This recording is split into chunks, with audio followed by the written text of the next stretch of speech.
হাসরের ময়দানে কত কাতার মানুষ হবে গো। নবী বলেন আয়েশা, হাসরের ময়দানে মানুষ 120 কাতার মানুষ হবে। কয় কাতার?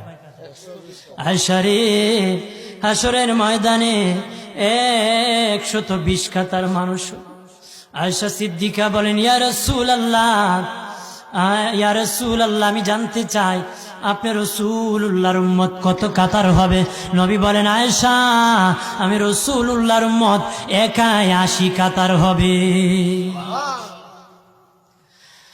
আয়েশা বললেন ইয়া রাসূলুল্লাহ, দিনের নবীজি 80 কাতার দিয়ে আপনার উম্মত হবে, আপনার উম্মতকে কেমনে আপনি চিনবেন? নবী বলেন আয়েশা রে, আমার উম্মতকে 3টা পরিচয় আমি চিনব। 1 নম্বর পরিচয়, আমার উম্মতের কপাল থেকে নূর চমকাবে, নূর চমকাবে। নবী বলে বাবা সাহাবীরাম, অসংখ্য ঘোড়ার মধ্যে যদি কিছু চান কপাল্লা ঘোড়া হয়, এইগুলা চিনতে বড় সহজ হয়।